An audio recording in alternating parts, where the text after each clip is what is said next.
coisa querida! Falamos agora a respeito das garantias processuais. Então, dentro do grupo dos direitos de segurança, a gente pode falar em garantias processuais, garantias que envolvem atuação em processos, sejam eles judiciais, administrativos. Vem comigo para o slide. Começamos, então, pelo princípio da inafastabilidade da jurisdição. Olha o que diz o inciso 35 do artigo 5º. XXVI. A lei não excluirá da apreciação do Poder Judiciário lesão ou ameaça a direito. O que a Constituição está me dizendo aqui, meu amor? Ela está dizendo assim, ei, lei, você não pode afastar da apreciação do Poder Judiciário, ou seja, de se chegar ao Poder Judiciário, qualquer situação de lesão ou ameaça a direito. Esse princípio que a gente chama aqui, né, de inafastabilidade da jurisdição, vem garantir algo bem simples, que é o acesso à justiça. Então, a ideia é que a lei não vai criar empecilhos, barreiras, para que uma situação em que haja uma ameaça ou violação de determinado direito, eu possa me socorrer do Poder Judiciário.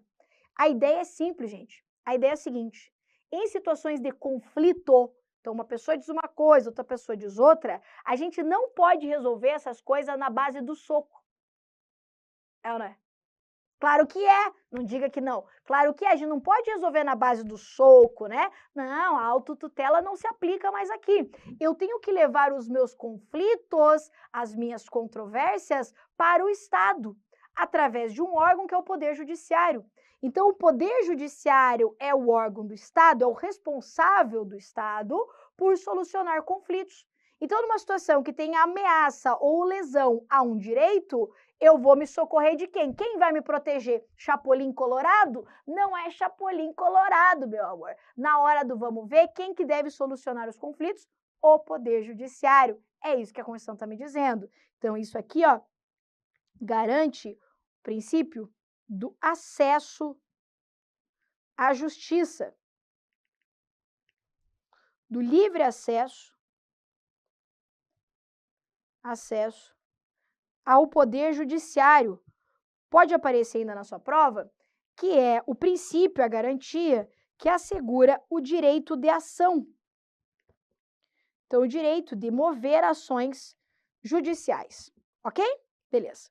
Agora, vamos abordar alguns tópicos importantes. Esse princípio, ele também consagra o chamado sistema de jurisdição una.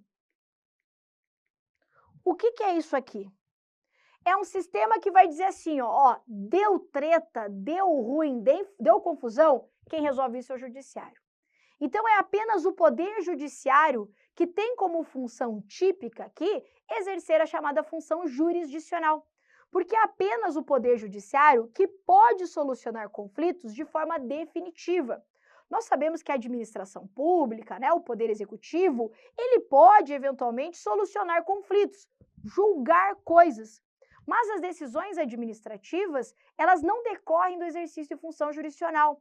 Quando a administração pública decide alguma coisa, essas decisões não são definitivas.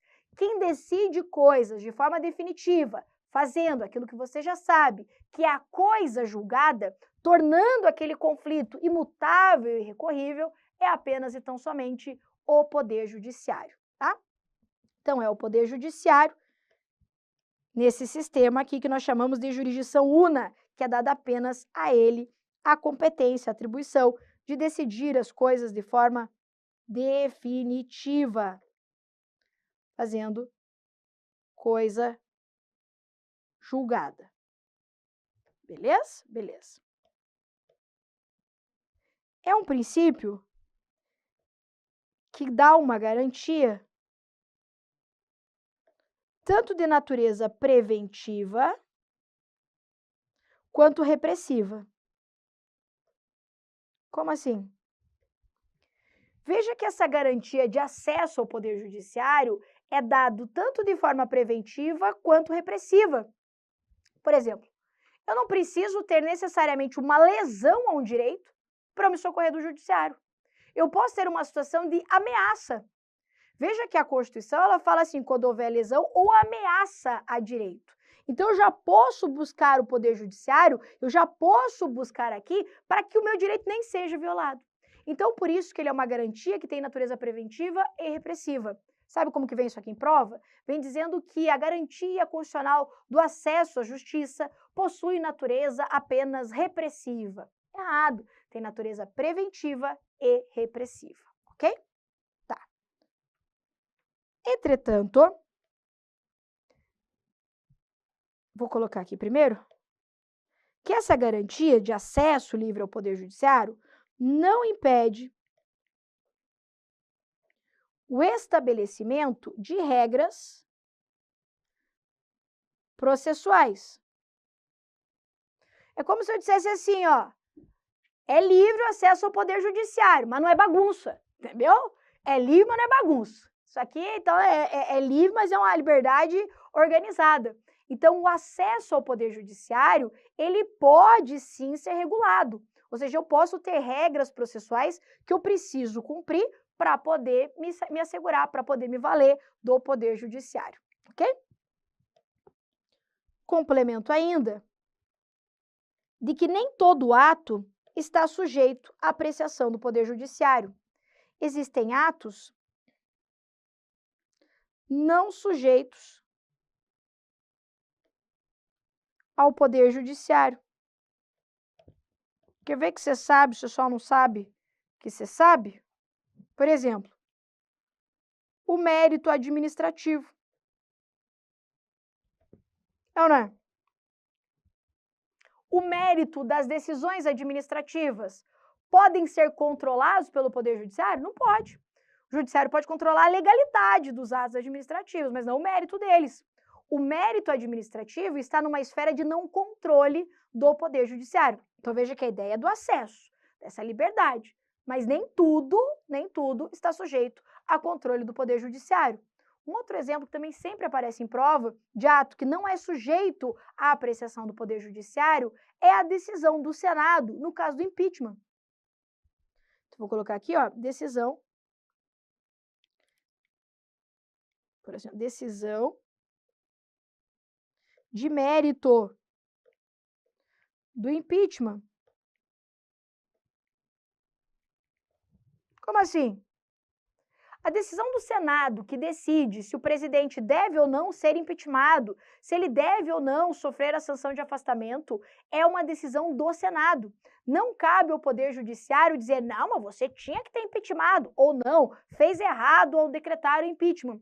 É uma decisão da Casa, é uma decisão que tem natureza jurisdicional, mas produzida pelo próprio Poder Legislativo. Por isso, não se submete a controle do Poder Judiciário. Por isso que, por exemplo, muita gente fala um monte de besteira aí, né, na internet. Fala assim, o STF poderia ter alterado a decisão do Senado que decretou o impeachment da ex-presidente Dilma. Não pode, não pode, porque é uma decisão que não está sujeita à apreciação, a controle do Poder Judiciário, ok? Então, aqui alguns exemplos, né, de atos que não se sujeitam. Decisões ou atos interna corporis, vou pôr assim, ó, porque a gente tá chique falando do latim, né? Interna corporis, que são aquelas decisões das casas legislativas, decisões internas das casas, também não estão sujeitas a controle do Poder Judiciário. Ok? Então, é isso que eu quero que você saiba primeiro. Então, o que é o princípio da inafastabilidade da jurisdição? Eita, nomezinho que dá até para ostentar, né? Falar, nossa, já estou rasgando um juridiquês agora. Assisti as aulas de constitucional, já estou mandando inafastabilidade. O que é o princípio da inafastabilidade da jurisdição? É dizer, ei, o acesso ao Poder Judiciário é livre.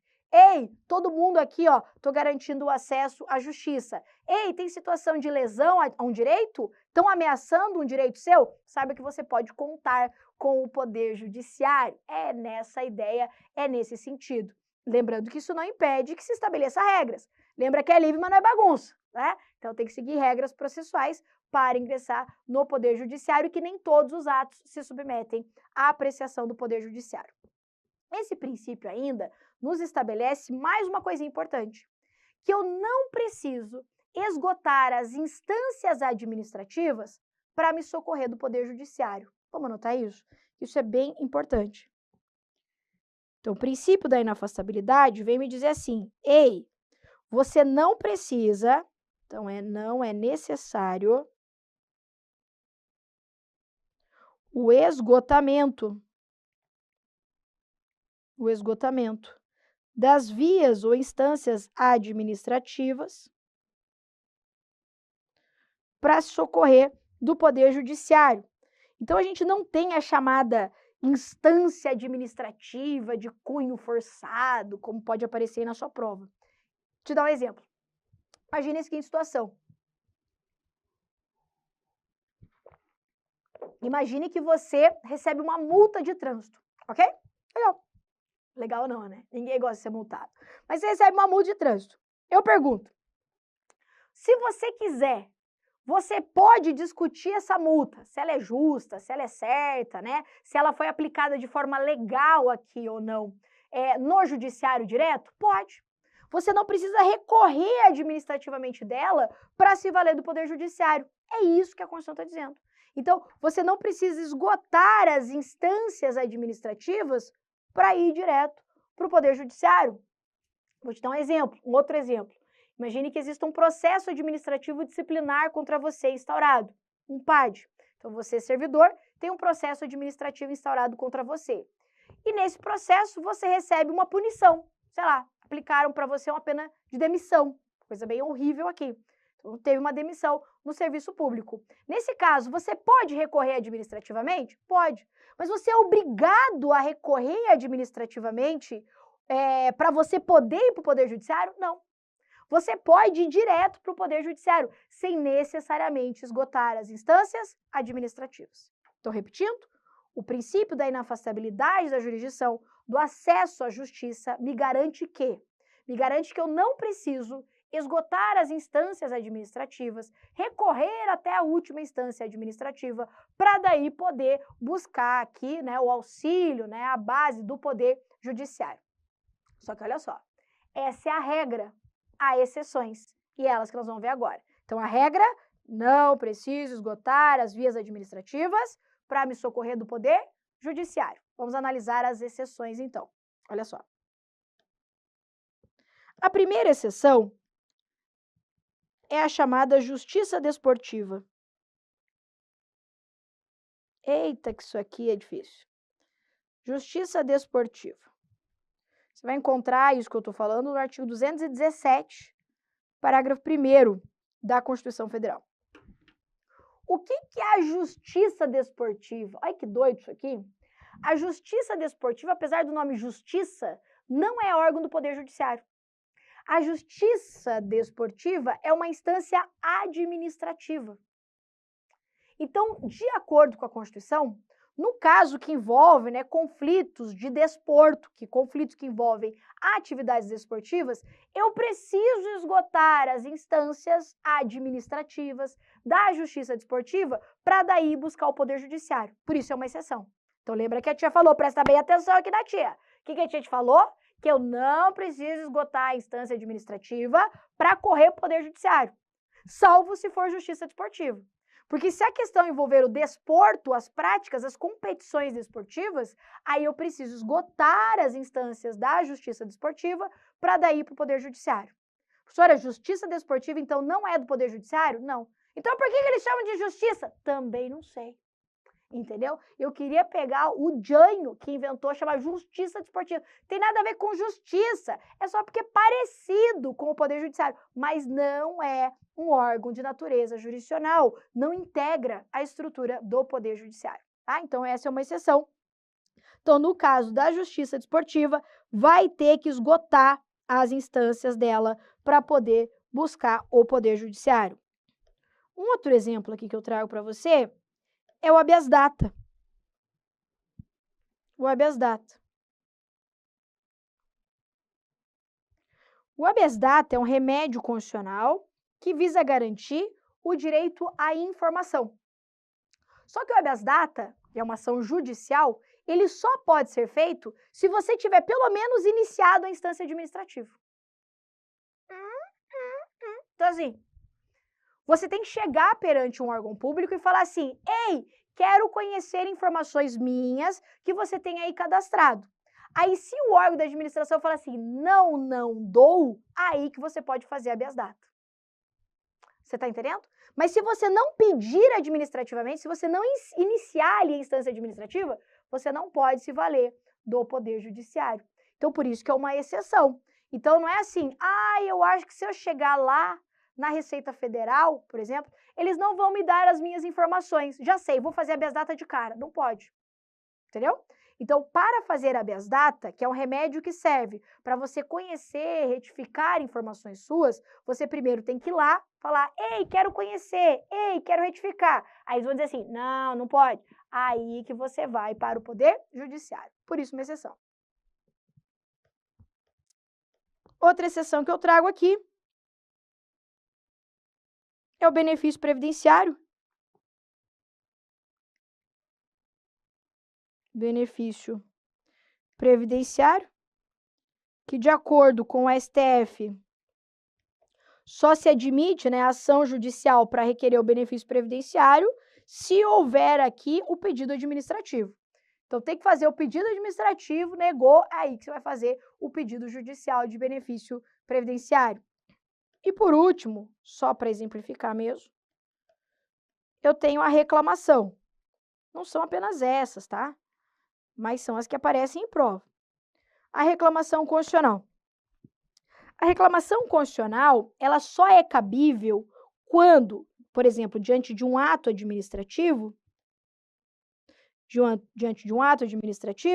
se eu esgotei a instância administrativa. Esgotamento da instância administrativa. Eu digo que a reclamação constitucional, uma das hipóteses de cabimento da reclamação constitucional, é para dedar atos administrativos, ou até mesmo decisões judiciais, que contrariem decisões do STF. Por exemplo, o STF ele tem como competência editar súmulas vinculantes, ok? Tá. Imagine que o STF edita uma súmula vinculante. E eu já te falei a respeito de várias súmulas vinculantes. Vou te falar a respeito de uma aqui, ó. Lembra da súmula vinculante do STF a respeito da restrição do uso de algemas? Lembra dela? Tá. Então lembra que o STF editou uma súmula vinculante dizendo que não é para usar algema em toda e qualquer situação. Eu só posso usar algema nos casos PRF. Lembra? Perigo, resistência ou fuga. Beleza. Agora imagine um ato administrativo que diga assim, ó. Pode algemar sempre, com perigo, com resistência, tentando fugir e em qualquer outra situação. Nesse caso, você concorda comigo que esse ato administrativo está contrariando a súmula vinculante? Diga sim.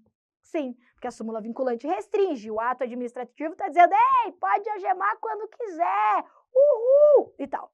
Então, eu tenho um ato administrativo que contraria uma súmula vinculante. Aí, imagine que eu olho esse ato e falo, não, isso aí está errado. Eu tenho um instrumento chamado reclamação constitucional para dizer para o STF assim, ei, STF, ei, chega aqui. Olha esse ato administrativo, os caras violando na cara dura a súmula vinculante. Ei, anula esse ato aqui. A reclamação serve para isso. Então, a reclamação serve para eu levar o conhecimento do Supremo Tribunal Federal que as pessoas aqui da administração, mesmo decisões judiciais, estão contrariando, por exemplo, súmula vinculante. É o dedo duro mesmo. A reclamação nada mais é do que dedo duro. Só que entende aqui a lei, a própria jurisprudência, que só cabe reclamação se eu pelo menos falei para a administração rever o ato dela. Então, no caso do ato lá que diz que pode algemar sempre, eu só posso fazer reclamação se eu chegar e falar assim, ei, pessoal, tá errado isso aí. Ei, vocês não viram a súmula vinculante 11 do STF que diz que não pode algemar desse jeito? Tá errado. Ei, anula esse ato, reveja esse ato aí. Se a administração não rever o ato, aí você pode fazer reclamação constitucional. Você está entendendo? Então, primeiro eu tenho que fazer o quê? Primeiro eu tenho que ir lá na instância administrativa para daí poder me valer do Poder Judiciário. Repetindo tudo que a tia falou para você fixar agora o teu raciocínio e ficar alinhadinho. O que diz a Constituição? Que eu não preciso esgotar as instâncias administrativas para correr o Poder Judiciário. Posso ir direto, garantia de acesso à justiça. Mas existem algumas situações que eu vou ter que ou esgotar as instâncias administrativas ou pelo menos iniciá-las. Quais? Eu tenho a Justiça Desportiva, que eu tenho que esgotar a instância administrativa para daí ir para o Poder Judiciário. Eu tenho o habeas data, que eu tenho que pelo menos ir lá e pedir administrativamente para então fazer essa ação judicial. Eu tenho o benefício previdenciário, que para eu poder fazer a ação judicial pedindo o benefício previdenciário, eu tenho que fazer o pedido primeiro lá no INSS, eu tenho que fazer o pedido administrativo. E eu tenho a reclamação constitucional, que antes de dedar para o STF fazer ação judicial, dizendo que os caras estão violando aqui a decisão dele, eu tenho que ir lá e pelo menos pedir para eles reverem essa decisão. Você entendeu aqui? Muito bem. E eu trouxe ainda algumas súmulas pertinentes, algumas súmulas que eu acho interessante aqui a respeito da inafastabilidade. Veja, já vou te adiantar. A depender do material que você está estudando, os PDFs, pode ter inúmeras outras súmulas. O que a tia traz aqui é aquelas que mais caem mesmo, tá? Então vamos lá. A primeira, viola a garantia constitucional de acesso à jurisdição, ou seja, de acesso à justiça, a taxa judiciária calculada sem limites sobre o valor da causa. O cara que não é do direito, ele chora em Guarani desesperado. Professora, chorar em Guarani, o que é isso? Não sei se você já viu. Você conhece alguém que fala em Guarani? Não? Vou te contar. Moramos aqui cerca da fronteira com o Paraguai, né? Aqui em Cascavel, perto do Paraguai. Você vê que a gente habla um espanhol terrível. Pois é. Estamos aqui perto do Paraguai. Então, direto a gente vai ali, tal, e os paraguaios falam Guarani. Moço do céu, esse povo fala gritando. E não é assim, gritando, é... Cara, não dá para entender nada do que eles falam. É uma língua muito louca. Agora, você já imaginou essas pessoas chorando em Guarani? É algo desesperador. Então, quando eu quero dizer uma coisa assim muito desesperadora, muito terrível, muito horrenda, eu falo tá chorando em Guarani.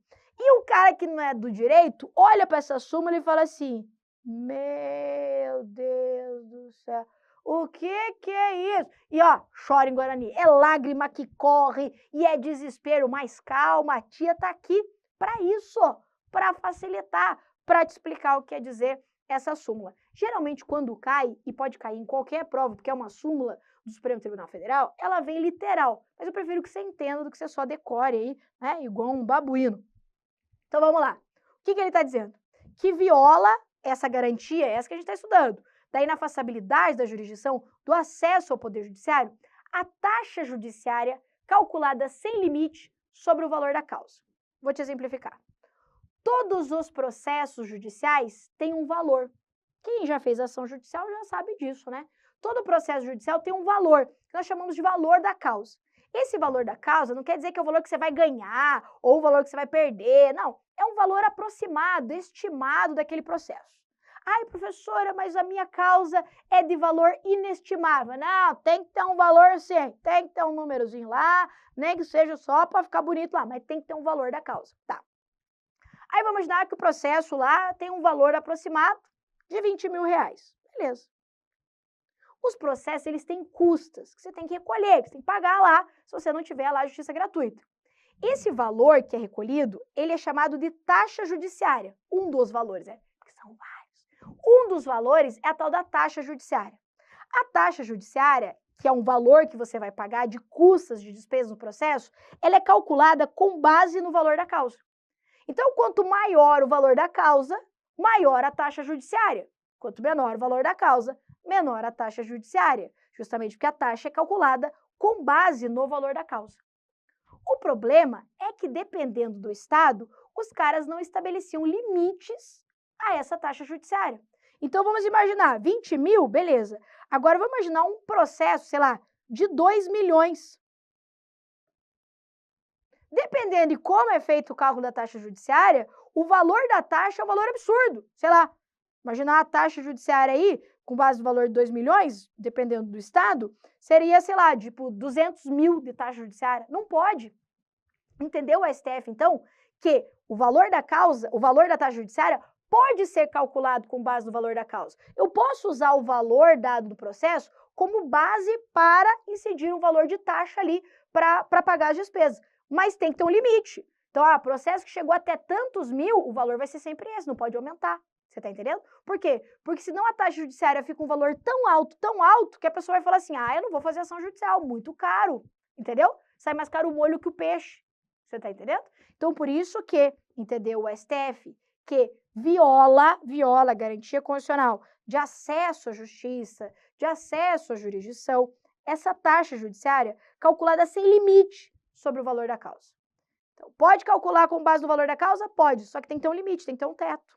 Entendeu? É isso. Súmula vinculante 28.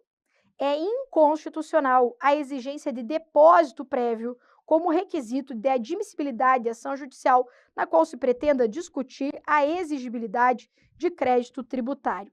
Tia também vai te contar, mesmo para você que não é da área do direito, você consegue entender isso aqui sem dificuldades. Veja, para a gente fazer uma ação judicial, processo, para discutir se um valor de um imposto está certo ou está errado, olha só, imagine que você recebe lá um valor que estão te cobrando de imposto, que você fala, não devo, isso aí tá louco, isso aí tá errado que você está me cobrando. E eu quero discutir na justiça o valor dessa minha cobrança, dizendo, ei, esse valor aí não é certo não, tá errado que vocês estão me cobrando. E eu quero fazer uma ação judicial para isso, ok? Beleza. O que essa súmula está dizendo?